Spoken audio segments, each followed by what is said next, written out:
Here we go. Here we go. Isn't it amazing how fast it happens? All of this work, you build up to this moment, you make this music, you ready your message, you say what you need to say, and then it's just like skadoosh. Yeah, it's crazy because I feel like I was a hermit crab for like 4 months. So I actually, to me, it feels like it happened super slow, and then all of a sudden it's like right before I posted the letter that I did on Instagram to explain like the meaning of the album. Yeah. I just got these butterflies at the pit of my stomach. I was Before like, you pressed send? yes. While I was writing it, I was like, I just had like a nervous gag. I was like, oh my God, this is finally happening now. Because I feel like I kind of forgot for a second that people were going to hear it, which is good because I feel like. Yeah, you're completely immersed in the process. Yeah, exactly. But then I was like, oh my God. But you did it. And I think that a lot of people, at that point, if they were nervous about that, there may have been a restricted flow of information. And maybe, we'll do this over time. You've laid yourself out in the open and been honest right from the get-go. Yeah. And I think that it feels, and reading it at least, from your perspective, from a young musician's perspective, to be able to make a statement that dramatic that early on, like you needed to say it. Yeah. Yeah. I mean, I also completely cut off social media while I was making it and while I was writing it, which I think influenced that a lot. But I think that's also why I got to be just like completely unfiltered. And it was stuff like you said that I just like needed to get off my chest. It didn't just feel like, making an album because I had to make my first solo album, Yeah. I feel like it started that way for the first month, just being in the studio. I was like, oh, okay. And then I was just like, this is something that I need to do for myself. And I feel like it feels different. It does, and it feels different. Like the reason we're sitting here having this conversation is because people keep talking. I'm going to throw my hands up. I mean, Fifth Harmony is not really my world. It's not something I'm aware of the skill set involved in making pop songs of that caliber, and I respect the craft. But it's not something I'd race home to. And then people start saying to me, like, about this young artist who's left Fifth Harmony. And I was like, all right. And so I started talking to people, and then Charlie XCX really sealed the deal. Love her so much. When she was just like, she's the best writer I've ever collaborated with. And Charlie has done some collaborations. Yeah, totally. I mean, the first time that Charlie and I wrote together, that song is actually going to be on the album. It's called Scar Tissue. Yeah. And I think there's also something for me about writing with girls and girl energy.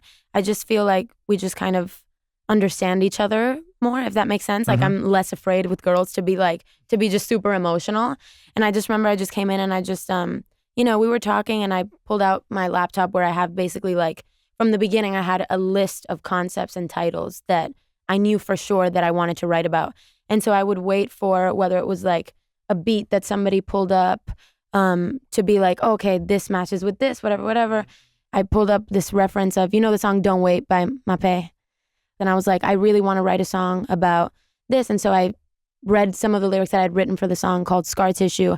And she's like incredible. She just has the best melodies that I've just ever heard. Like she just goes in there and is just like, oh, that's it. And I would definitely, like, I really want to collaborate with her so much more because I think that we clicked. Have you had moments and sessions where you have been fearful, or it's been intimidating, and you've had to really sort of step above your own sort of instincts to get involved in that part of the process? Not get involved, because I feel like from the beginning I knew exactly what things I wanted to talk about, and I've always known what I like and what I didn't like, because this wasn't my first time writing. Really, I had been writing while I was on tour with Fifth Harmony, in just like hotels on days off, and I couldn't wait to just pull up my laptop. And how I did it before was I would take like instrumentals to songs and I would just use like the chord progressions to write over, because I didn't have access to be in studios with producers.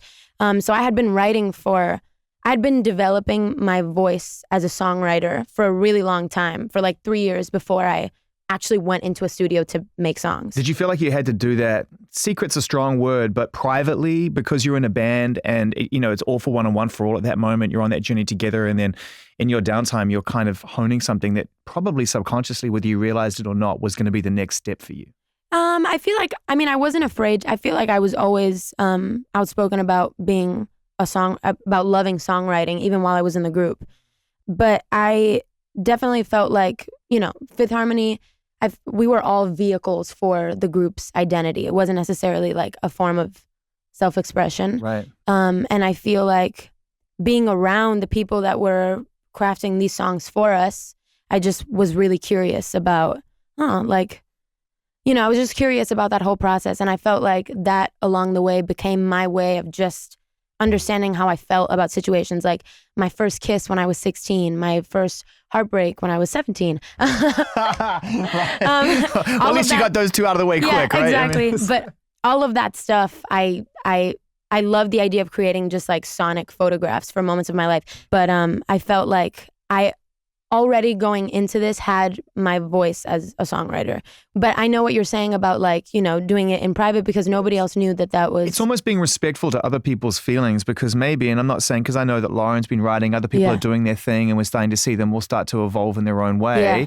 But at that moment in time, you're in the eye of a very different storm. Mm-hmm. I mean, you talked about it. It's come from a manufactured television show which is designed to make something big very quickly. Now, what you do with that opportunity is your life. Exactly. But at that moment in time, whilst you're under contract, it's your life with, conditions. And you've got to be kind of respectful, right, of other people's feelings at that moment in time. Because if you're running around going, guys, I wrote 4 songs last night, they're eventually going to go, where are these going to go? Yeah, exactly. No, and it was never something like that because I felt like always the style that I was writing was, I'm not even sure if that happened subconsciously, but it was completely different than the songs that Fifth Harmony was putting out. Like the songs that we were putting out, like Work From Home and Worth It, was very like bossy, confident, like girl empowerment. And mine were like singer-songwritery. It wasn't anything that the group would be able to, it would just like not make sense because it was too personal to me.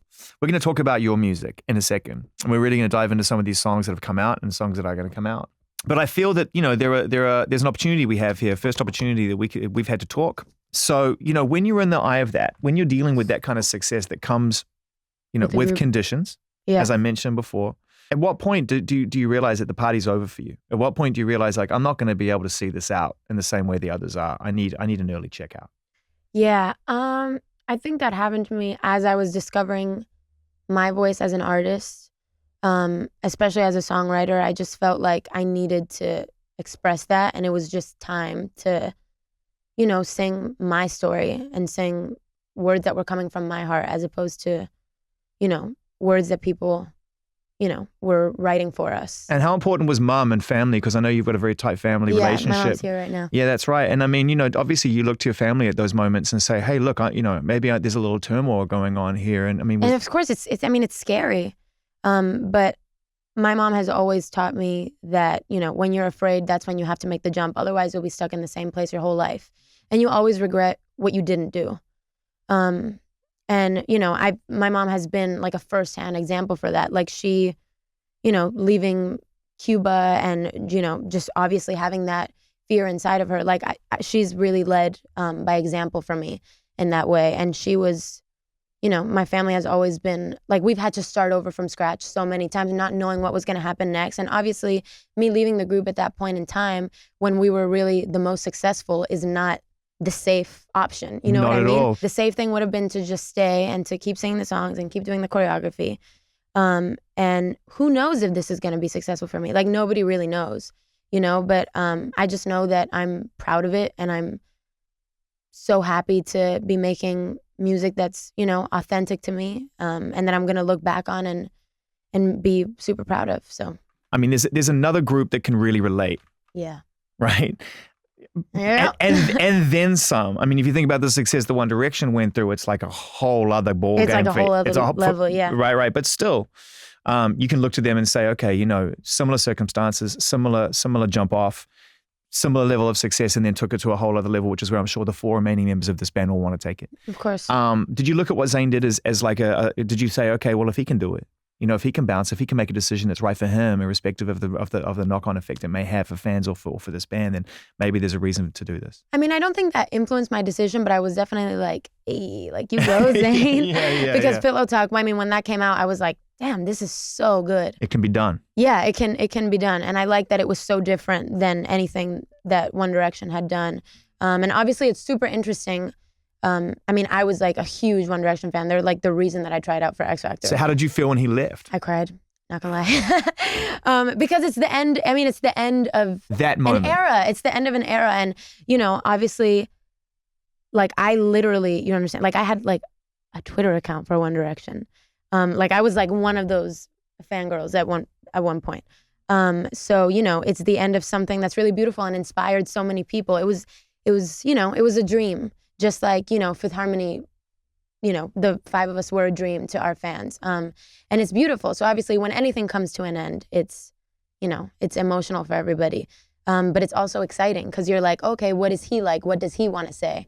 And I think that's why, him and all the other boys, Niall and Harry and Louis and Liam now coming out, it's like, ooh, now you get to see who the people were inside that group. And I think that that's just as exciting. Let's talk about Crying in the Club. Yeah. This is the first record that you've dropped right here, because this is the first statement that you've made out of all the music that you've made thus far. And it's an important statement to make. So what is it about the song which makes you feel like you want your fans to hear this first? I feel like that was definitely the part of the healing, this song. Because it just has, the lyrics are very hopeful, but the beat is very intense. Because I never just want to make like a straight up happy song. It's just not in my nature. Sure. But yeah, the beat has this very like intense, cathartic feeling about it. And I felt like it was kind of like what the writing process was saying to me. Like some of the lyrics are like, let the music lift you up like you've never been so high. Let the music lift you up like you've never been this free. It felt like that was what this album and this music was. Needed to happen. Yeah, and what it was saying to me. And so you'll see the music video for it, but the whole thing feels very intense and cathartic. And by the way, Crying in the Club is a wonderful thing. If you can dance and cry at the same time, that's the magic combination. True. That's what I do in the music video, basically. Are you a good actress? I don't know, but I feel like how I basically my mindset for the music video was just act like who this is about, like you're talking to them. And then I just was crying. So yeah, I'm not sure if it's acting because it's not like I'm like going to another character. It's myself. Conjuring up the emotion. Exactly. Camila Cabello, we're talking to you right now on the eve of an amazing personal journey you're about to go on with all this music that you've been making. And, you talk about how, I was just tucked away for 4 months making this record. Like, that's still pretty quick. Like, you obviously hit the ground running. Yeah. I feel like I have accumulated enough songs to be like, okay, this is the sound and this is the direction. It's so hard to walk away from stuff. Like, I'm still like, okay, when am I going to get back in? When am I going to, write again and keep writing? Because it's safe. It is safe. It's safe. And I realize that even now going into rehearsals for Billboard, that it's like, there's so many people watching. Whereas in the studio, like I actually make it a point to be in the booth where nobody can see me and I can't see anybody. Mm-hmm. Like while I'm like, doing the freestyling pass or whatever it is, or writing the songs, like I don't love starting from scratch writing like in the room. Yeah. Like I like for it to be, because I'm very that kind of person. I'm like a corner person. But I feel like the stage personality is a different thing. Like I feel like I tap into a different part of myself. But I feel like, the studio is definitely a safe place, which is why I never want to leave it.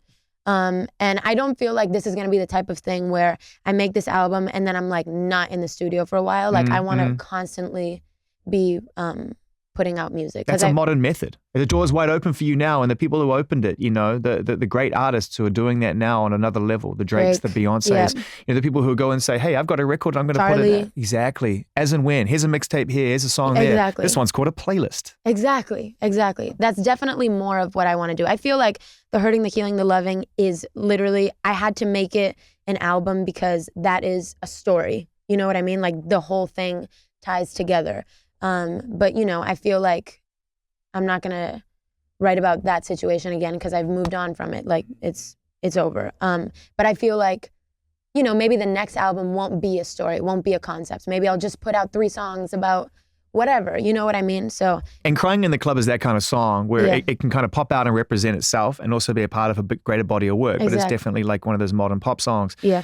I want to dive straight into the song that I've heard out of the selection that I've listened to, which is like... You like them? Yeah, great. And in particular, this one, I Have Questions. Oh, yeah. Which is like, that, just the hook itself when you rattle through in 1, 2, and 3. Everybody's had a situation where they wanted to kind of put it all into focus and to contextualize those issues that you have. And to do it in a pop song is hard.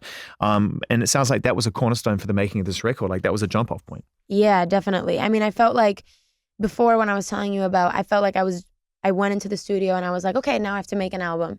And I felt like that was the first time that it was like, screw making an album. Like I need to get this off my chest. I need to understand this. Because I felt like that was the first time that I was really talking about, the feelings, the emotion that I was having in that song. And I think from then on, it felt like let's say there's like a water dam, right? And there's like a bunch of rocks. And then the first rock, you kind of punch it out of the way, and then they all kind of fall out. Yeah. That's what that song was, the initial me punching the first rock. Yeah. Originally, it was an interlude, and I hadn't done the second verse yet. And then I was like, okay, I don't want this to just, because I feel like with interludes, like there's been many cases where an interlude has been one of my favorite parts of an album, and I wish that it could be longer. Yeah. Like James Joint by Rihanna. Yeah. And so that's basically what I did. I was like, okay, I don't want this to be the one where people are like, oh man, I wish I could put this again. So I basically just wrote the second verse, like, I think like 2 weeks after. But originally it was supposed to be an interlude. But I definitely, it's hard to do that in a pop song, which is why that song doesn't have like a pop structure. Like, it's more than a pop song, that to me feels like a manifesto for the album, if that's what you're going to say. Yeah, exactly. Like, it's not like, we didn't write it like, okay, here's the verse, here's the pre, here's the chorus. But I feel like the most important part of music is just making people feel something. And I had other songs written, and that was the one that, I put it on for my mom or my manager, and they were all like, whoa. Like they felt something. And I was just like, that's really all that matters. That's real. That's the only goal for me, is to just make people feel something. Who makes you feel something? Which artists really connect to you in a deep way? I mentioned mean, Rihanna, obviously. So. Well, I mean, Anti is one of my favorite albums ever. Like, Love on the Brain and Higher, when you can just hear that raw, just like, she's just like broken, and that rawness. I think it's her best record. I think so too. That definitely influenced me a lot. Like, I just felt like that just changed the game of, I don't even know if you would say pop music, but I feel like that just was so progressive sounding. In the production, in the songwriting, how it wasn't just like the same, pop structure. I like that she just made her own rules for that. So yeah, definitely Rihanna Anti album made me feel something. Chance the Rapper, Coloring Book. Same Drugs was like one of my favorite songs. You making beats yourself? I started to when I was on tour, because I got like a little MIDI keyboard, and I got Logic, and I experimented with that for the first time, because I feel like in the beginning there was no way for me to figure out what my sound was, because I was just writing to instrumental tracks. Yeah. So there's no way for me to figure out like what my production taste was, which is just as important. So I messed around with some, but I definitely in the studio, like for example, like for Questions, I was like, okay, what if we put that like bum bum bum in there, because I know what I like from every genre. I feel like I've been obsessed with every genre in different phases of my life, and so I wanted to pull like everything that I wanted and just like Frankenstein. These groups never have a chance. This is the thing, I think. And whoever puts them together, it's a genius, Machiavellian, brilliant move of getting artists who don't have a chance. No, but it's cool. It's really, it is what it is, man. And it's a part of popular culture now. Let's take these artists who on their own may not have as great a shot, and let's see if we can have this wonderful ride together. And we'll do great, and they'll do great, and everything will be great. But ultimately, you always run the risk when you do that of picking 4, 5, 3, 2 people in this group who are going to go, yeah, this is a jump off for me, I'm out. Yeah. Because I want to make beats, and I want to go do that, and I want to go have some control. But I definitely don't think I would have discovered that if it weren't for me being in the group in the first place. Because in the beginning, like when I auditioned for X Factor, I wanted to be a singer. Like I just wanted to sing. And then throughout the way, I just wanted more. And I was just like, oh, I want to be a songwriter. Then I started writing songs over instrumentals, and then I was like, oh, like I want to make music. Like I want to, you know what I mean? I want to be involved in the whole process. So I feel like, I don't think if it weren't for the group, like when I was 15, I wouldn't have been like, oh, I want to make beats. I want to, like, I wouldn't have X Factor and the group like broke that shell for me. Let's talk about who you worked with on this album. Who can you tell us that you've been collaborating with? We know you've done tracks with Charlie. I'm obsessed with Charlie. She's amazing. I'm who obsessed else? with Charlie, and can I just say Dreamer is like my favorite song ever. Yeah, it's really good. So good. Yeah, she's great. And also I think her taking the pressure off making albums and going and doing a mixtape was the best thing that could have happened for her. I have so much respect for her. I just think that she's a real artist. She knows what she wants in every aspect. And I think it's so cool that, she takes time to just like write for other people because she loves writing so much and making music so much. We hear words, we hear names like Pharrell being popped around. Just casual. That was insane. Go on, let's talk about it because we love him. That was crazy. So I went in with my my executive producer, Frank Dukes. Yeah. Who Oh man, who's another incredibly talented young man. Yeah, he's amazing. I mean, I feel like he changed my life, honestly. Well, you got him at a good time, and you guys found each other at a good time, because I think you're about to become very busy, and we all know Frank is already and about to become even busier. I mean, he's probably one of the hottest names in the world of production and engineering right now. Yeah, I mean, he's amazing. I feel like he has such a great taste, and he's very, he has very like high standards for every aspect of the song making. Yeah. Like, just saying a lyric, he'll be like, that could be better. It could be better. So it takes us forever to write a song, but when it's done, we're like that Havana song that you heard, we wrote the verses for that like 3 different times, and the last time was with Pharrell.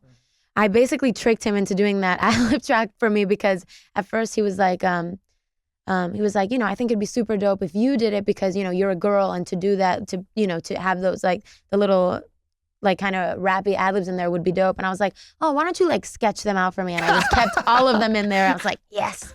But yeah, he's amazing. I mean, he basically, like when I came in, he like played us his album that he's working on, and just feeding off of that energy is inspiring. Yeah. What album is that, Camila? What are we talking about here? Oops, sorry, Pharrell. Sorry, P. But yeah, just being around that caliber is so inspiring. And just the way that he takes like obviously artistry super seriously, and everything has a purpose. Like every lyric has a purpose. Every word has a purpose. Every ad-lib that he did has a purpose. We hear that you've been doing some writing, and just you have to correct us if we're off the mark here, Okay. but someone mentioned Ed Sheeran. Oh, yeah. Well, he wrote a song for me, which is really, really dope. And so then I went in and rewrote the lyrics to it, and basically added like some parts to it. So yeah, that So you got to one, co-write with Ed. yeah, so that's pretty crazy. It's pretty crazy. I'm seriously like have always been his biggest fan, and he's very well aware of that. Like a year ago, I went to his concert. He had a concert in Miami, and me and my friend went, and I was literally front row rapping all the lyrics to You Need Me, I Don't Need You. And we were like friends at the time. Like he invited me to his concert. It must have been really weird for me to be like, yeah, and then me just be backstage with him and be like, that was really cool. Yeah. I'm sure he loved it. I mean, at the end of the day, you want to see people that you know as well as people you don't know down there having fun. You're striking the right chord if that's the case. Yeah. But to be able to go and do a co-write with him, what's the song called? Can you tell us that? It was called The Boy. The Boy. And it has this very like kind of James Brown funky vibe to it. Yeah. And it's really, really fun, because I feel like, a lot of the songs that I wrote are pretty heavy and pretty emotional, and I feel like that's like a really fun, lighthearted, sassy. Who are we missing, Camila? Who else have you been working with? Because I'm enjoying this, and I love to get your perspective on who else you've been in the studio Ryan with. Tedder was pretty crazy. Ooh, God, man, you're just stacking them up. It's insane. Yeah, we did 2 songs together, and he's also one of the people that I feel like we just vibed with like on a personal level. And I felt there's like some people like Charlie, and other girl writers, and also Ryan, that I felt so just unafraid to just be super emotional and just be like unfiltered and But they need you to. Exactly. That's what you need to write a song that sounds like that. They wouldn't stick around. They'd Uber out of there if you weren't giving it everything. Yeah, but a lot of people, I feel like a lot of people do that, especially just like in pop and pop top lining it. It's easy to be generic and to settle for baby, I want you right now. It's easy to settle for that if the melody's good and the beat is good. Yeah. I feel like you bring it one step further if you're, careful about what words you choose.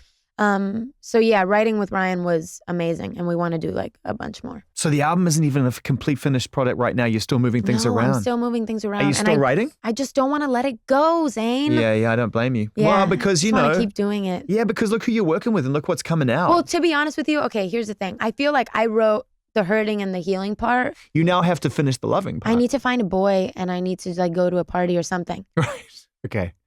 Yeah. That's what I'm serious. That's what I need to do. I'm waiting on that experience so that I could write about it. Right. Okay. But whoever's listening to this right now that ultimately becomes that boy is going to be like, yeah, but you just using me to write this record. You announced you were looking for a boyfriend to finish the loving part. Where's this going? I know, but it's the loving. It's going to be a happy song. Right. Okay, good. You should be happy about that. There's a lot of people who make really good happy music. There's some amazing people who are able to conjure that emotion lyrically and melodically and production wise as well. Are there people still out there that you'd love to work with that would fit into that category or that you may have on the agenda? I mean, obviously I love Diplo. And I love Major Lazer, and I feel like they're the best at making, because I don't want to say like happy music, because that doesn't sound like it has like a lot of depth to it, but they make just like these, sexy Caribbean influenced vibes that I love, and I feel like that's really part of the loving for me, because that's a part of me too. So I definitely want to do a bunch more with them. I mean, we've done so many songs, and there's one coming out very soon. Have you heard it? No. Okay, never mind. Oh wait, what with? Sorry, Wes. With Major Lazer? Yeah. You are the most I'm brilliantly sorry. unfiltered human being. Cool. So who else? Come on, who else? We've got limited time. I can see. Actually, Oh no my one's God. getting restless out there. It seems like your crowd are pretty happy, Yeah, I know. which is rare. Have I dropped any bombs yet? So Have I said many. anything that's gonna get me in trouble yet? They were high-fiving each other at one point, which I feel bad for you. I feel like Really? we need to high-five you because you've seen the Yes! montage. It's the Zane, greatest come thing of all. It's on. one of the greatest of all time. It's honestly, It's I so was so good. secondhand embarrassed for myself. Oh my God. No, yeah. because we've all been there. But- Listen, I've had quite a few hanging high fives. But not as much as I have, Zane. But no, That was no, painful to watch. You have to admit. I don't have a montage. You don't have a montage. You can get high fives here at Beats One whenever you want. Okay, good. This album, when do you want it out? Obviously this year. At what point? For the summer? I mean, I think September. I think people are gonna have to like rip it out of my hands. any guest appearances? Anybody like vocally going to come and join you on this record? Yes, but I'm not She's finally learned. I shouldn't have dropped that explosion. I mean, You totally want to tell me one. no, can't You tell you. totally I'm do. sorry, I can't Listen tell to the tone you. of your voice. I meaned it. You were just like, Okay, this is what I can say. You're gonna hear something soon that doesn't just have my voice on it. rappers? Mhm. Yeah. That's all I- that's all I'm gonna Female say. or male? Come on, 3 questions and see how close I can get. It's a male. It's a male. It's a male? Yeah. I got 2 more questions. Okay. I have questions. I got 2 more questions. From Atlanta? I'm not gonna say anymore. You've already gotten too much out of me, Smashed Zane. that. I got 1 more question. Okay. My face gives away everything, so I'm covering my face. I think we would like you to come back at some point and do another interview, so I'm going to let you off the hook this Okay, one time. cool. But we know that it's a male Yeah. from Atlanta. I am so happy with it. The bomb. I smashed that. Oh, we're looking forward to that record with Future. Okay, so let's talk a little bit of... Oh, that's not Future! That wasn't technically speaking a question. I'm really good at this, Camila. You are. Man. Your first musical statement from this forthcoming new album with an album title already out, and performances happening and everything else. I mean, your mind state right now, knowing that you're back and in the public sector on your own terms. I'm still off social media. Like, I'm not looking at what people are saying about it, because I want to stay in my artist vibe.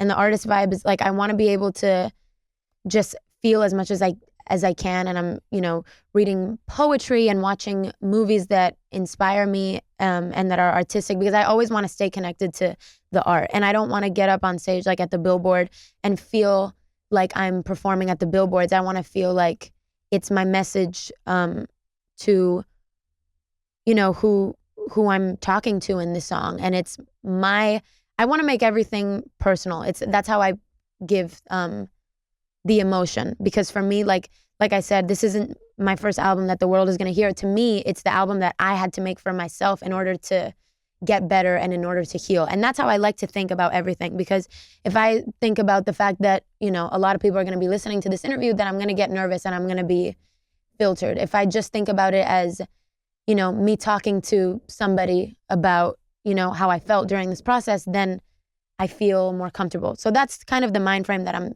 trying to stay in. I'm trying to just stay as Pisces as possible.